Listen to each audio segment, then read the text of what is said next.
A carcinicultura é a técnica de criação de camarões em viveiros ou gaiolas, muito desenvolvida no litoral brasileiro. Como o Brasil possui uma grande área de litoral e condições climáticas favoráveis, essa atividade vem ganhando destaque. No Brasil, a carcinicultura é realizada com camarões peneídeos. A região Nordeste é a principal produtora do país, gerando um produto de boa qualidade e aceitação. Nesta nossa videoaula do curso de formação para o trabalho, nós vamos mostrar como a carcinicultura é uma atividade econômica relevante. E também vamos orientar sobre como iniciar a produção de camarões em cativeiro. A carcinicultura já tem uma certa tradição no Brasil. Começou lá pelos anos 70 no Rio Grande do Norte e se desenvolveu a partir dos anos 90. Atualmente, das espécies de camarões marinhos que são cultivados em todo o mundo, apenas 2 se destacam no cenário internacional pela participação, com cerca de 70% da produção mundial. São elas o camarão-tigre da Ásia e o camarão branco do Pacífico. O camarão-tigre da Ásia é originário do Oceano Índico e da parte sul-ocidental do Pacífico. É a espécie de maior porte e a mais cultivada em todo o mundo. Tem vantagens em relação a outras espécies, como altas taxas de crescimento e amplas variações de salinidade. O seu cultivo está concentrado nos países asiáticos, como Tailândia, Indonésia, Filipinas e Vietnã. O camarão branco do Pacífico aparece desde o Peru até o México. Este camarão, assim como o camarão-tigre, é uma espécie eurrirralina, que se adapta bem a diferentes condições ambientais, com preferência por substrato de lama. Esse camarão foi o responsável pelo sucesso da carcinicultura nacional, com grandes perspectivas como cultivo em águas continentais. Os principais produtores são os países do Ocidente. Vamos conhecer um pouco mais sobre a morfologia e outros aspectos biológicos do camarão.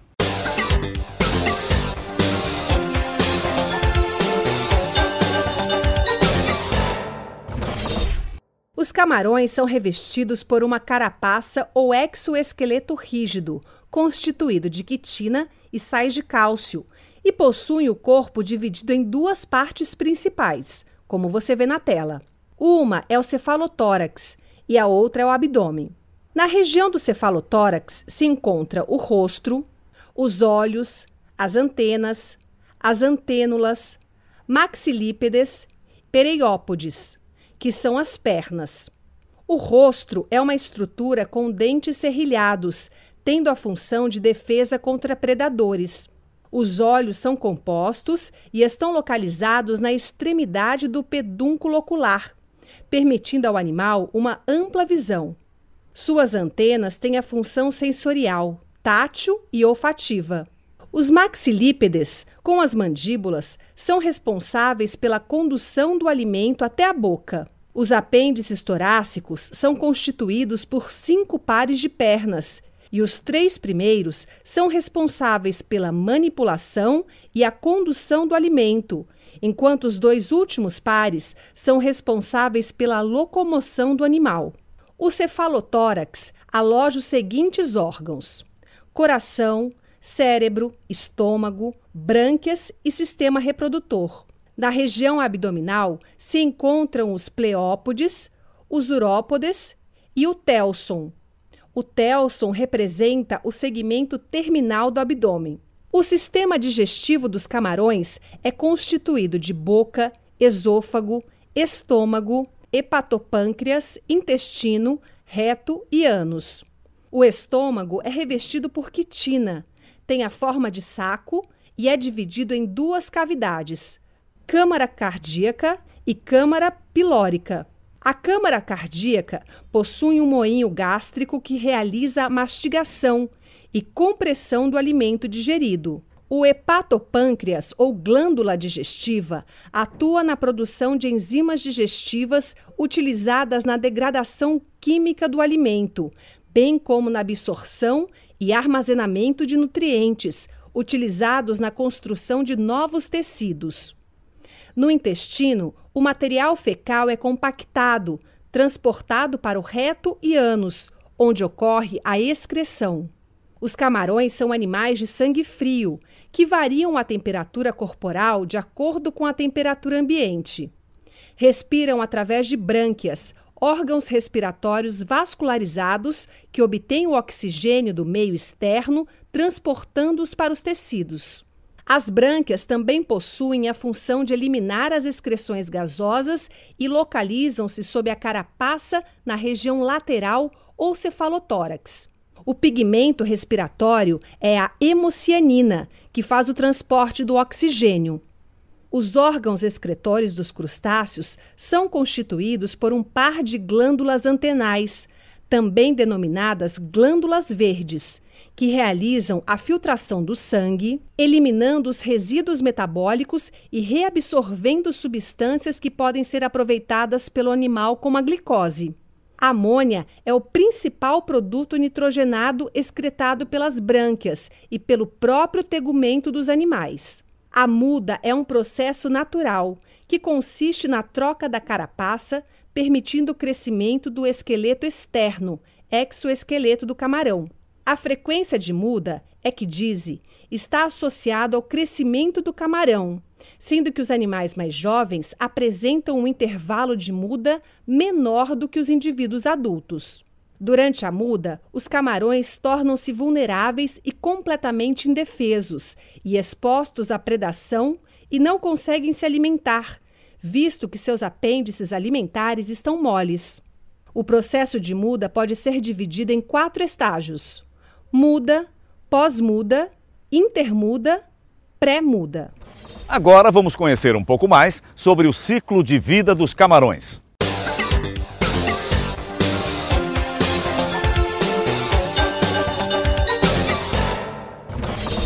Os camarões peneídeos possuem 3 fases larvais, que você pode observar na parte direita da figura. Tudo começa com a eclosão dos ovos, iniciando a fase náuplios, nome dado à primeira forma do camarão marinho em estágio de larva. Eles se alimentam das reservas de energia do próprio corpo. Depois de 2 ou 3 dias, os náuplios se transformam em zoea, fase na qual permanecem por cerca de 6 dias. A fase seguinte é a mises, um estágio mais desenvolvido depois da fase zoea. Dura de 3 a 5 dias. Depois desse estágio, os camarões chegam à condição de pós-larvas. Os camarões passam por diversas mudas e adquirem forma semelhante à que mostram na vida adulta. No seu fascículo, você acompanha mais detalhes de cada etapa do ciclo de vida dos camarões. No próximo bloco, vamos falar dos parâmetros físico-químicos da água no cultivo do camarão. A gente volta já.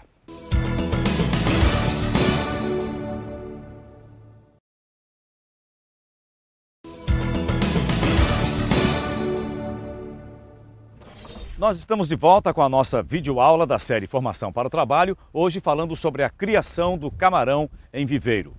O conhecimento de alguns fatores, como a composição da água, sua salinidade, alcalinidade, é muito importante para uma bem-sucedida criação de camarão. Eu estou aqui com o Leonel Ferreira, que é engenheiro de pesca, atualmente técnico responsável pela carcinicultura familiar da Associação dos Produtores de Parajuru, em Beberibe. Leonel, o conhecimento desses fatores, essa coisa da composição da água, salinidade, alcalinidade, quando uma água é água doce, é considerada água doce, esses fatores seriam uma primeira medida de preocupação do produtor? Com certeza. A água doce é quando é 0 graus de sal, não tem nenhuma parte de sal. E a água salgada é quando tem uma variação pequena de sal, já é considerada água salgada. Então, o fator limitante hoje da carcinicultura no Brasil, e aí a gente tira para a nossa região, seria a qualidade de água, e a medida mais correta seria um manejo apropriado dessa água para introdução dentro do viveiro. Então, a qualidade de água hoje é fundamental para o desenvolvimento da carcinicultura e o desenvolvimento da espécie Litopene vanameio no Nordeste. Então, a água tem que ser de boa procedência, ser uma água, não precisa ser uma água oceânica, tem que ser uma água um pouco salgada, principalmente na beira da praia. Qual é a salinidade média da água para a captura de larvas, por exemplo, que serão... Hoje, no Ceará, existem 3 laboratórios grandes. E nesses 3 laboratórios grandes, a água é captada oceanicamente. Então, a água vem em 35 partes de sal. Sim. E para a gente fazer o povoamento desses viveiros existentes, a gente tem que ter uma conferência da salinidade do viveiro para a gente trazer a salinidade aproximadamente do laboratório para dentro dos viveiros de criação de camarão marinho. Existe alguma influência aí do pH, ou seja, da alcalinidade na criação do camarão diretamente? No desenvolvimento dele? A alcalinidade, nada mais nada menos, é a concentração de sais que existe na água marinha ou em qualquer área liminológica, ou seja, em qualquer área que possui água. Então, um fator limitante, porque a alcalinidade vai desenvolver alguns elementos físico-químicos que melhoram o crescimento e o desenvolvimento da carcinicultura nesses ambientes. O pH é a concentração de gás carbônico que existe, ou seja, é a concentração de microalgas que existe dentro dos viveiros de camarão. Quanto mais rico aquele viveiro, maior a variação do pH. Quanto menos rico for aquele viveiro, menor a concentração do pH. Então o pH tolerante para o camarão é de 7 a 9. Acima disso, o camarão já não começa a comer, tem o processo de mortalidade. E abaixo de 7 há um crescimento lento do camarão. Eu estou percebendo, Leonel, que nós temos aí um conjunto de informações, de minúcias, de detalhes, que assim é uma coisa infinita, que não termina. Aquele que está pensando em se tornar um produtor de camarão tem que procurar muita informação, tem que estar muito bem acompanhado por um técnico, como você que tem conhecimento. Então nós vamos aqui lembrar que estamos passando algumas informações e ele tem que buscar muito mais para poder iniciar a sua produção. Por exemplo, a questão da matéria orgânica, que inclusive que vem dos rios e tudo, que pode chegar na água, no viveiro onde vocês estão trabalhando com a criação do camarão. Como controlar? Qual a importância dela? Quais são os malefícios e benefícios? A matéria orgânica pode vir de 2 fatores. Fatores da capacitação das águas para o viveiro, ou seja, onde você vai captar a água para abastecer o viveiro, e também onde o viveiro está localizado. Em terrenos arenosos, não é que seja impossível criar camarão. Há possibilidade de criar camarão, sendo que você tem de revestir o solo e impermeabilizá-lo. A matéria em suspensão prejudica em 2 fatores. No entopimento das brancas do camarão, então o camarão ele entope as brancas, consequentemente ele morre, principalmente as larvas, e a maioria de concentrações de matéria orgânica existe que vão promover gases prejudiciais ao camarão, como nitrito, nitrato e amônia. Esses são fatores limitantes de gases que são promovidos pela matéria orgânica em acúmulo dentro dos viveiros. Ou seja, o produtor tem que estar muito atento aí, senão o prejuízo é certo. Muito, muito. O camarão, qualquer coisinha já pode atrapalhar. Já pode atrapalhar, desde a fase inicial até a fase terminal do camarão, que no caso seria o desenvolver desse camarão. Quanto mais problemas liminológicos ou problemas de matéria orgânica em decomposição na água ou no solo, há um fator limitante de criação desse camarão. Leonel, o que é a turbidez na água e também qual a importância dela para a criação do camarão? A turbidez da água, nada mais nada menos, é a concentração de sólidos na coluna d'água. Pode ser de 2 fatores, concentração de microalgas ou concentração de matéria orgânica dentro do próprio estuário, ou dentro da própria captação ou dentro do próprio viveiro. Essa turbidez interfere no desenvolvimento do camarão e principalmente na incidência do sol, ou seja, da luz solar até o fundo do viveiro. Porque a luz do solar, se ela penetrar até o fundo do viveiro, tem condições de fazer com que aquelas matérias orgânicas em decomposição que já existem dentro do fundo do viveiro não se oxidem e não prejudiquem no desenvolvimento do camarão. No caso, por exemplo, do ciclo do nitrogênio, como é que ele interfere? De que maneira ele interfere na criação do camarão? O ciclo nitrogênio nada mais é gases nitrogenados, como já está falando a palavra nitrogênio, que já existe na água salgada e já existe no solo. Quanto maior esse fator dentro dos viveiros, ou seja, esses gases que não são imperceptíveis a nós a olho nu, só com aparelhos realmente liminológico, ou seja, uma bancada liminológica para analisar isso, a gente identifica. Então, quanto maior o nitrogênio, maior o nitrato, maior a amônia, é prejudicial para o desenvolvimento do camarão. Então, o camarão vai crescer menos, vai se alimentar menos, vai se desenvolver menos. Em consequência disso, vai comer muito mais ração do que devia ser. Consequentemente, a sobrevivência vai cair dentro do viveiro. Olha, o que o Leonel está dizendo é que esses parâmetros da boa qualidade da água devem ser considerados para evitar problemas que podem ocorrer na sua criação. Por isso, a análise das amostragens da água que vem através dos equipamentos colocados nos viveiros é fundamental para saber qual o tratamento necessário. Nós vamos saber agora quais os parâmetros que devem ser monitorados em cada viveiro.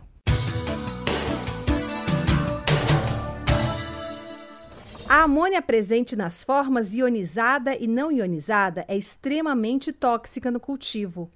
Mesmo em baixos níveis, a amônia pode afetar o sistema central dos organismos, reduzindo a capacidade de obter oxigênio e baixando a resistência à doença. A amônia é proveniente da eliminação dos excrementos dos animais e resíduos da alimentação. Os níveis dependem do pH e podem flutuar durante todo o dia. Nitrito, identificado como um produto intermediário entre a amônia e o nitrato, durante os processos de decomposição, é extremamente tóxico. Níveis elevados de nitrito, juntamente com baixas concentrações de cloretos, podem ocasionar a metemoglobinemia, mais conhecido como a doença marrom no sangue dos animais. Alcalinidade. Compostos como o bicarbonato e o carbonato de cálcio funcionam como estabilizadores para a correção da alcalinidade, dureza e pH, que afetam a toxicidade de muitas substâncias na água. Dióxido de carbono, CO2. Diversas espécies de organismos aquáticos apresentam diferentes suscetibilidades à toxicidade do CO2. O dióxido de carbono afeta a capacidade do sangue de reter e transportar o oxigênio para as células. Produzido durante a fotossíntese, microalgas, os níveis de dióxido de carbono no camarão flutuam durante todo o dia, em oposição às concentrações de oxigênio. Um aumento no nível de gás carbônico faz o pH reduzir, acidificando as águas dos viveiros. Cloretos. Os níveis de cloretos podem afetar a saúde dos animais de duas maneiras. Como constituinte principal, impedindo a toxicidade do nitrito e para eliminar bactérias e outros organismos indesejáveis após a despesca dos viveiros. Cobre. Na forma de sulfato de cobre, é frequentemente usado em sistemas de aquicultura como um bactericida. Porém, em níveis elevados podem ser tóxicos aos camarões. Oxigênio. O teor de oxigênio dissolvido é o mais importante na aquicultura. Os níveis de oxigênio dissolvido afetam na respiração, bem como na toxicidade da amônia e do nitrito. A salinidade e a temperatura estão diretamente associadas com a variação de oxigênio. Fosfatos. Substâncias fosfatadas fazem parte de muitas fontes de água, como em resíduos da agricultura, esgoto doméstico e industrial. O fósforo é um ingrediente preliminar na fertilização de viveiros e aparecimento de microalgas na aquicultura. Dureza. A dureza total é definida como a concentração de cálcio e magnésio na água. Níveis suficientes de dureza podem diminuir a amônia e a toxicidade do pH. O cálcio também é importante na formação da carapaça e dos segmentos do camarão. Temperatura. A temperatura regula todas as reações químicas existentes na água, inclusive acelerando o metabolismo dos indivíduos. Mudanças drásticas na temperatura podem ocasionar variações nos processos químicos, físicos e biológicos e comprometer a saúde e crescimento dos camarões. No seu fascículo, você sabe mais sobre as concentrações recomendadas de cada elemento. A escolha do local para um projeto de carcinicultura é um fator preponderante para o sucesso ou fracasso do empreendimento. Eu continuo aqui com o Leonel Ferreira e ele vai explicar mais para a gente sobre isso. Leonel, qual a primeira coisa que deve ser levada em conta para a escolha do local onde vai ser instalado um projeto de carcinicultura? Primeiramente, o local onde ser escolhido para o empreendimento da carcinicultura não pode agredir o meio ambiente. Não pode estar numa área de APP ou numa área de preservação. E muito menos margeando nenhum rio. Então, a localidade tem de ser uma terra plana. Quanto mais plana, melhor. Vai ser menor gasto na área de maquinário para fazer as paredes do viveiro. Outra, a inclinação do viveiro tem de ser num ângulo de 25 graus. Para que essa inclinação ocorra, você tem que fazer uma terraplanagem ou uma raspagem do viveiro, em sentido da comporta de abastecimento à comporta da drenagem. Porque é onde vai sair o camarão e sair a água da movimentação de uma troca d'água ou da retirada pela despesca do camarão dentro do viveiro. Outra importância também ter ser levada em consideração seria aonde você vai escoar o empreendimento. Onde você vai escoar a produção. Para onde vai a produção. Para onde vai a produção. Não adianta você fazer um viveiro de camarão numa área que não tenha um escoamento bom, não tem umas vias de acesso para escoar a produção. Então, basicamente, seriam esses dois fatores limitantes. Uma área que não fosse área de preservação e próximo de rios, e outra que seria uma área plana, que diminuiria as condições de maquinário dentro do viveiro para fazer investimento para chegar no viveiro. Exatamente. O clima interfere também? O clima interfere. O Nordeste é uma área propícia para a criação de camarão marinho, porque o ano todo é verão, só varia alguns meses do ano, que seria inverno, tempo chuvoso, ou verão, tempo de sol. Então hoje, uma área propícia para a criação ou empreendimentos da carcinicultura seria o Ceará. Não tem uma variação muito grande de temperatura. Que, aliás, é o maior produtor hoje. Hoje é o maior produtor no Brasil, né? No Brasil de camarão. Não em número de viveiros, em número de produção. De produção, de quantidade de camarão. Leonel, no caso, a chuva. Muita chuva, pouca chuva, interfere também? Interfere. Principalmente na salinidade da água, na qualidade da água que está no viveiro e principalmente no aparecimento de algumas doenças, ou seja, alguns patógenos externos.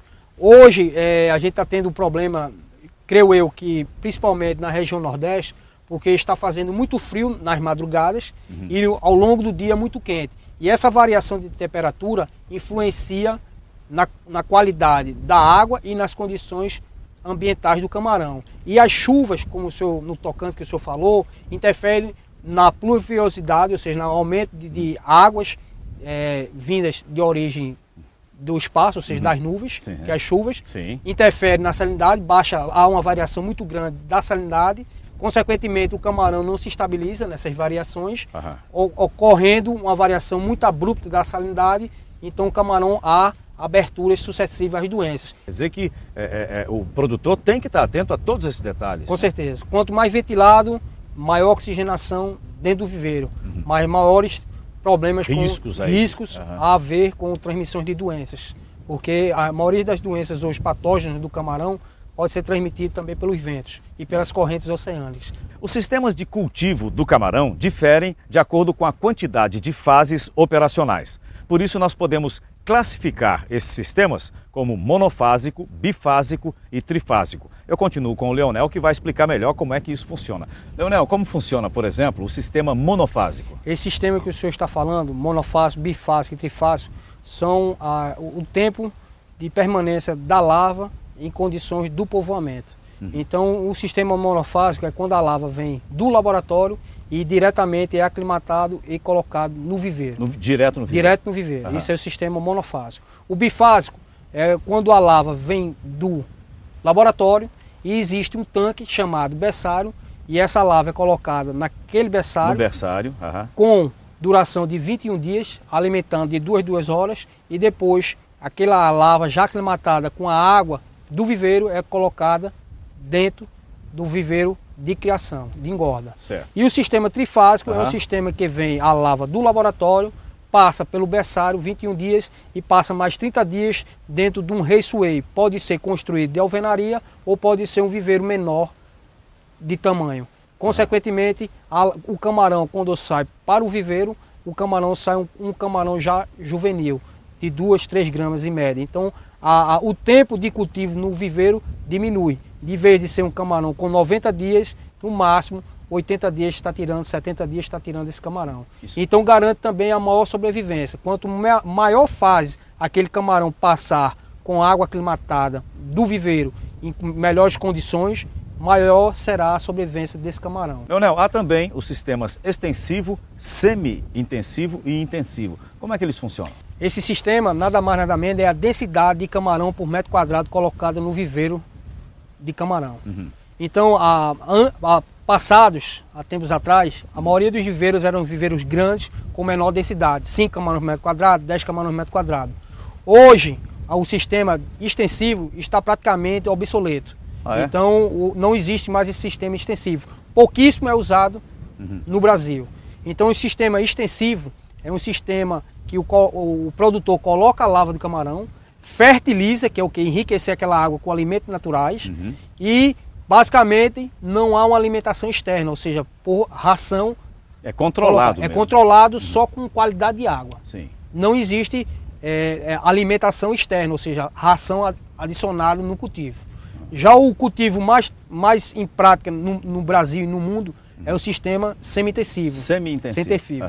O semi-intensivo é colocado de 10 camarões a 35 camarões por metro quadrado, chegando a 50 camarões por metro quadrado. Então esse sistema é o sistema mais implantado na região, principalmente no Brasil, porque é um sistema que é adicionado ração aliado à fertilização, ou seja, aliado à qualidade de água com nutrientes já colocados diretamente, que já vem oriundo do mar ou implantado por algumas fertilizações. O que é fertilização? É promover alimentos naturais com fertilização química, que seria um silicato, uma ureia, nitrito, nitrato, ou fertilizantes naturais, que seria o farelo, o puinho de arroz. Então, essa fertilização com a combinação de aplicações de rações é que dá um sistema semi-intensivo. E o intensivo? O intensivo é quando a concentração, ou seja, a densidade de camarão por metro quadrado é maior, chegando a 200, 300 camarões por metro quadrado. Por metro quadrado. Então esse sistema já é implantado em grandes fazendas de camarões, porque tira um volume muito grande de camarão para 1 hectare. Para você ter ideia, com 5 camarões por metro quadrado, ele chega a tirar o sistema extensivo 1.000 quilos de camarão no máximo. O semi-intensivo, com 30 a 50 camarões por metro quadrado, ele chega de 3.000 a 4.000 quilos de camarão. E no sistema intensivo, ele chega a tirar 10, 12 toneladas, até 20 toneladas por metro quadrado. Então aí que está a concentração de camarão por metro quadrado, ou seja, a densidade, influencia no sistema que você vai trabalhar. Se você tem grandes áreas e não tem arador, não tem uma qualidade de água boa, você pode entrar no sistema extensivo. Se você já tem uma bomba, tem arador, que é o que promove um pouco de oxigênio no viveiro, você pode entrar no sistema intensivo. E quando você tem um empreendimento com infraestrutura adequada, você já pode entrar no sistema intensivo ou intensivão, que é concentrações de camarão, ou seja, a densidade de camarão muito maior, por metro quadrado. Olha, o que o Leonel acaba de colocar é que, nesse momento da história, o sistema mais utilizado no Brasil é o semi-intensivo. A seguir, nós continuamos falando sobre o cultivo de camarões, a construção dos viveiros e também a aclimatação das pós-larvas. A gente volta em instantes.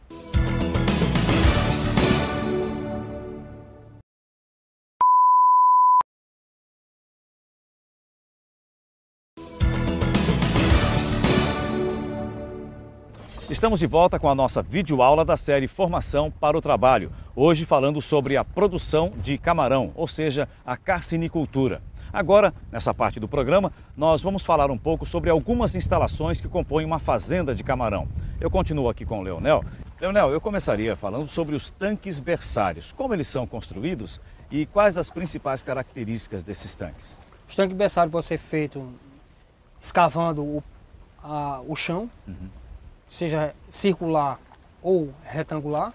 Retangular é os mais usados na escavação do solo. Pode ser de alvenaria, construído no cimento, tijolo e arame, ou seja, edificações. E pode ser feito, quando é o mais usado, mais barato, de fibra, circulares. Os retangulares podem ser em média de 5 metros de comprimento por 1 metro a 2 metros de largura, com profundidade de 1,20 a 1,50. Já os circulares, são melhores de ser utilizados, principalmente os de fibras, que podem ser movidos de acordo com a necessidade de cada viveiro. Ou seja, esses berçários podem ser transportados, pode ser deslocado para o viveiro que queira povoar. E são em média de 60 mil litros, com um raio de 4 metros de diâmetro, em média, e com profundidade de 1,20 m a 1,50 m. Com relação às bombas para a captação da água, como é que se faz a escolha do local e também para acertar aí a capacidade da bomba? A captação das águas antigamente era feita por maré. Então a maioria dos viveiros que eram construídos eram em áreas grandes e a captação era pelo tamanho da maré. Quanto maior a maré oceânica, maior aporte de água por troca sem bombeamento. Hoje, com o novo empreendimento, que tudo se moderniza e tudo se renova, principalmente na carcinicultura,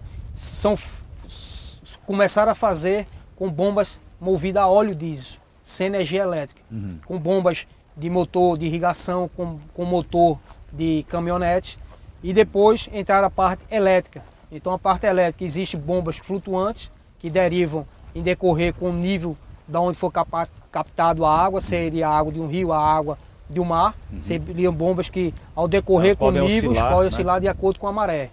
E com relação aos canais de abastecimento, como eles devem ser construídos? Os canais de abastecimento, eles são feitos nas áreas mais baixas do empreendimento, porque aquela água de escoamento do viveiro numa área, num momento de despesca, num momento de drenagem, de má qualidade da água, de renovação de água, a gente faz nos locais mais baixos. E esses mesmos canais podem servir futuramente como bacias de sedimentação. E com relação às especificações dos canais de drenagem, quais são? Os canais de drenagem, eles podem, na maioria das vezes, são retangulares, na parte mais baixa do terreno, fazendo o aporte das águas de uma renovação ou de uma despesca de um camarão. Aí nós temos abastecimento e drenagem. Como devem ser instaladas as comportas de abastecimento de água e também da drenagem da água? A maioria dos viveiros da carcinicultura familiar, eles não utilizam tanto o canal de abastecimento. Eles utilizam mais bombas para abastecer. Em grandes empreendimentos existe o canal de drenagem e o canal de abastecimento. O canal de abastecimento ele tem de ser um nível maior do que o nível do viveiro. Ou seja, se o nível do viveiro for de 1 metro, ele tem que ser acima de 1 metro do nível do viveiro. E os canais de drenagem são nos locais mais baixos do viveiro. Quando o empreendimento comporta comportas de abastecimento e comporta de drenagem, poderá ser feito, faremos essa comporta. Quando não, a gente só faz a comporta de drenagem, que é a comporta de retirada do camarão, onde o camarão sai pela despesca. Despesca, né? Ou então o manejo de uma qualidade má de água, a gente também tira pela drenagem dessa comporta.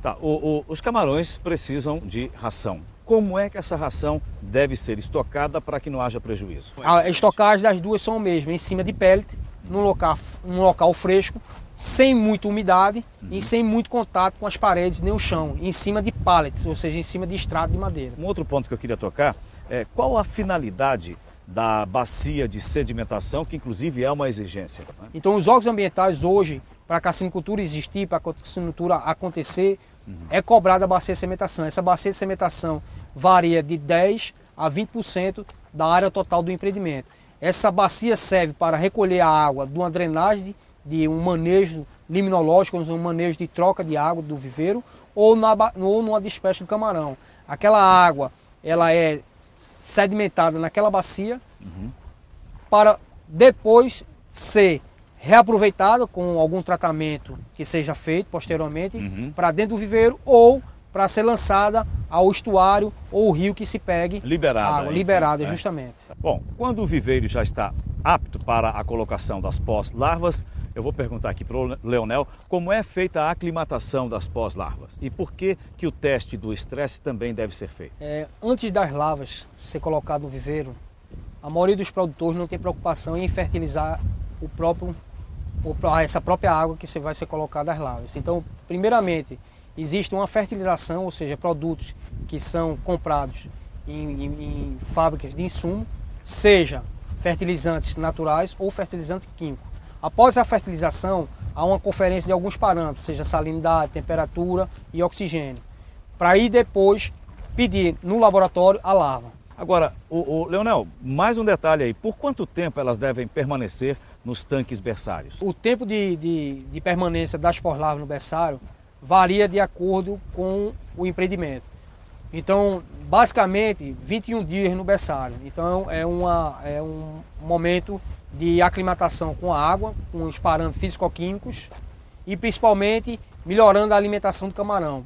Porventura, se ela for diretamente colocada e aclimatada no viveiro, a alimentação seria feita em 4 horários. 7 horas da manhã, 10 horas, 1 hora da tarde e 3 horas da tarde. Já no berçário, de 2 horas seja alimentado a larva, ganhando melhor sobrevivência e diminuindo o risco de mortalidade. Tem alguma orientação especial para o momento em que as pós-larvas são recebidas no berçário?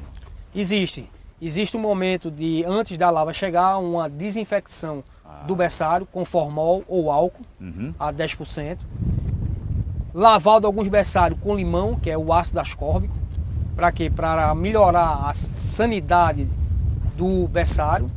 E o berçário ele é aclopado a uma ventilação constante, que são sopradores. Então, garante uma maior oxigenação do berçário com esses sopradores. Consequentemente, as larvas têm uma melhor resistência e uma melhor sobrevivência quando são colocados nos viveiros de engorda. Com relação ao monitoramento e à renovação da água, tem alguma orientação especial? Tem orientação. Os parâmetros que são medidos nos viveiros de engorda são os mesmos parâmetros medidos no berçário. Salinidade, temperatura, oxigênio e alguns gases letais ao camarão, nitrito, nitrato e a própria amônia. E o monitoramento é constante, diário. Enquanto no viveiro a gente faz 3 vezes por semana, no berçário é diariamente. Então, para que seja mantida aí a qualidade absoluta da água para uma boa saúde das larvas. Exatamente, larvas, né? Porque se a gente não conseguir manter uma qualidade da larva, infinitamente vai ser prejudicial ao futuro do empreendimento. Ou seja, você vai ter um cultivo já com uma larva já danificada, ou seja, já estressada propriamente dita. O que vai diminuir a produção. Diminuir a produção e pode acarretar doenças vindo do berçário para o viveiro de camarão. Leonel, do berçário as pós-larvas vão para o viveiro para o seu desenvolvimento e serem transformadas em camarões. Existe algum horário específico para fazer essa transposição? Antigamente a gente não tinha muita preocupação da aclimatação e do povoamento. Hoje a gente indica para que povoe nas primeiras horas da manhã. Bem cedinho. Bem cedinho, no máximo até 6 horas do dia. Primeiramente porque não há um fator limitante com a incidência da luz solar. Outra, a temperatura e a variação do pH. Quanto mais tarde povoar, ou seja, quando entrar pela tarde, ou seja, a tardezinha, você povoar, implica a influência do pH. Então o pH também é um fator limitante para o povoamento. Então se indica a povoar logo pela manhã, nos horários iniciais. Até às 6 da manhã ali. Até às 6 da manhã indicado. Quanto mais cedo povoar, melhor o resultado e melhor a sobrevivência. Quanto mais tarde povoar, pior a sobrevivência. No próximo bloco, nós vamos falar sobre a construção e o manejo dos viveiros. A gente volta já.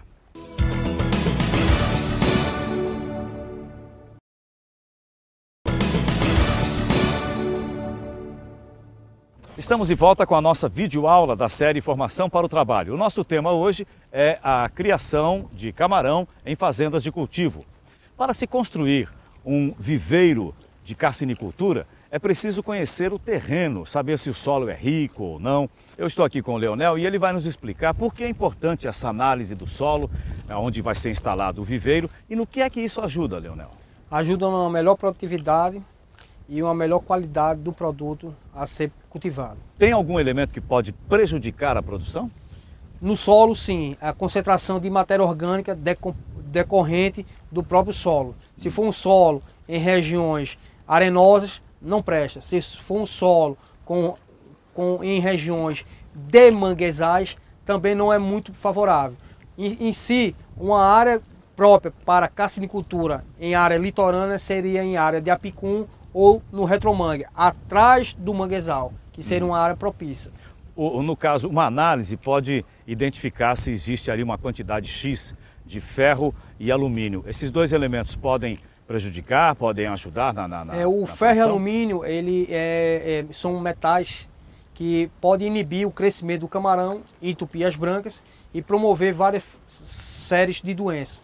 Uma especificação do análise de um solo ou de uma qualidade de água que também tem que ser feita na sua captação e também na água do viveiro, seria o nitrato, nitrito, os gases, elementos como cloro, carbono, sais minerais, potássio, magnésio, isso tudo é em relevância para o cultivo do camarão. Ou seja, com as concentrações ideais, esse solo, depois de analisado, porventura possa ser que tenha um cultivo apropriado. No manejo do viveiro, o primeiro procedimento é o revolvimento do solo, seguido da aplicação de cal virgem ou calcário para a desinfecção e a neutralização da acidez. Leonel, como é feita essa aplicação do cal virgem ou calcário para neutralizar a acidez, desinfectar o espaço? Veja só, como o senhor bem frisou, gradear ou aradar ou colocação de calcário para correção da acidez. O gradeamento justamente é feito para que remover as áreas profundas do solo em contato com a superfície, consequentemente oxigenando essas áreas, ou seja, oxidando a matéria orgânica.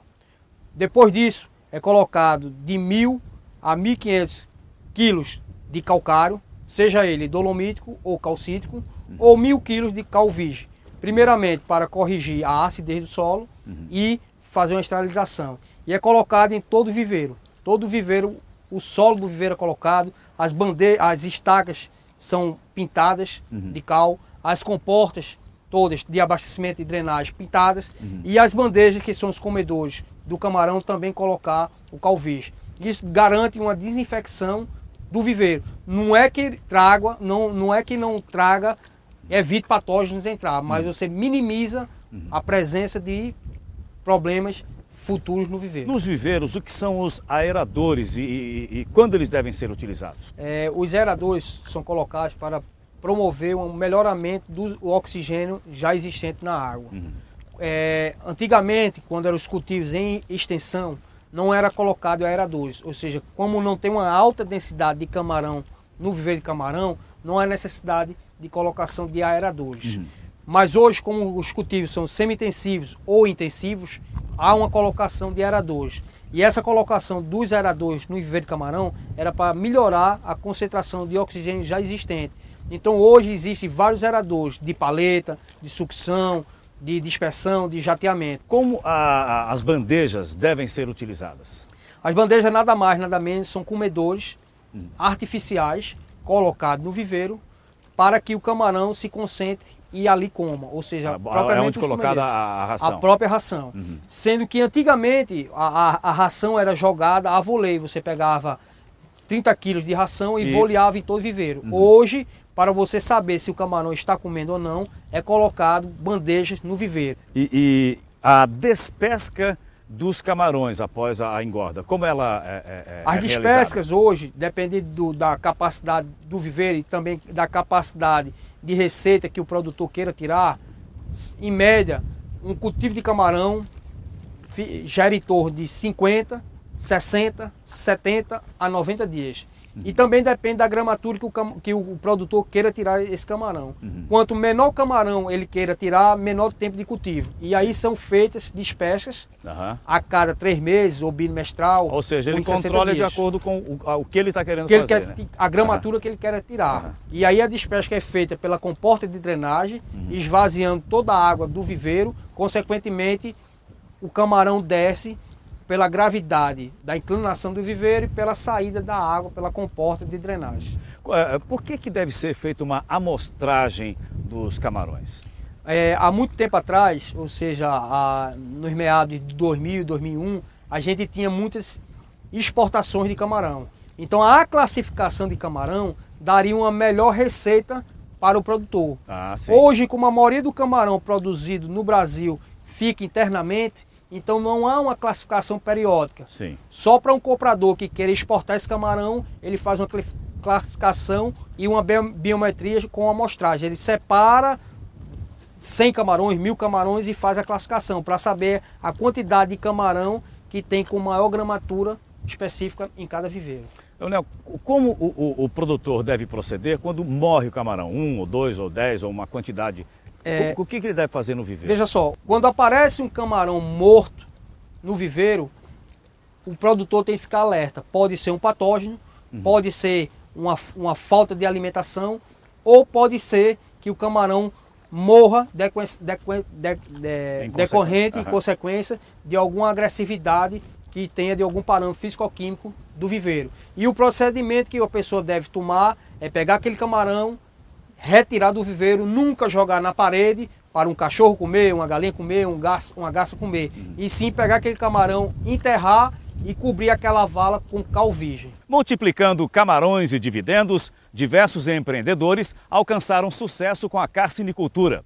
Vamos conhecer a história de quem investiu e foi bem-sucedido no ramo.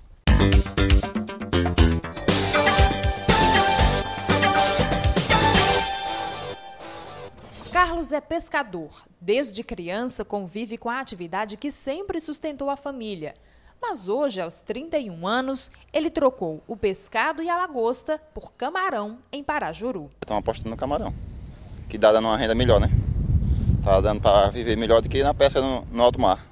A pesca tá fraca da lagosta, a gente está mudando. A criação de camarão em viveiros mudou a realidade de muitas famílias em Parajuru. A área de concessão da União foi transformada pela própria comunidade. Hoje já são 39 viveiros com uma renda mensal de R$ 2.000 cada um. O trabalho ele é dividido no período da manhã, tarde e noite. Todas as famílias desenvolvem atividade entre pai, irmãos que desenvolvem a carcinicultura. Por isso que a gente hoje é carcinicultura familiar do Parajuru. Atualmente, 64 famílias são beneficiadas pela produção de camarão aqui em Parajuru, que de 2009 para cá só aumentou. E a expectativa deste ano é superar a produção do ano passado para abastecer o mercado local e dos principais compradores, Salvador e Manaus. Porque o nosso camarão ele é saudável, a gente não trabalha com produtos químicos, natural. A gente tira ele já diretamente, já sem usar nenhum produto químico. A gente já tira ele fresco e já vai já para o beneficiado. E de lá ele faz os procedimentos para exportação. Atualmente o Ceará é o maior produtor de camarão do Brasil. Uma atividade pioneira no estado e que ainda pode superar as atuais conquistas. Além da aptidão de trabalhos que foram realizados há mais de 50 anos atrás, e a formação de recursos humanos, o estado do Ceará tem uma localização geográfica muito adequada para a criação de camarões marinhos. Então as temperaturas anuais no estado são sempre elevadas, a gente tem áreas em abundância para a criação de camarões marinhos e isso favorece o desenvolvimento da atividade. A nossa videoaula sobre o produtor de carcinicultura está chegando ao fim. Aqui você viu como se preparar para entrar no ramo, como planejar a sua produção, conhecendo melhor o produto a ser cultivado e também sobre o manejo do camarão. Acesse o fascículo do curso no site da Fundação Demócrito Rocha, onde você também acompanha as videoaulas que são exibidas pela TV O Povo. Até a próxima!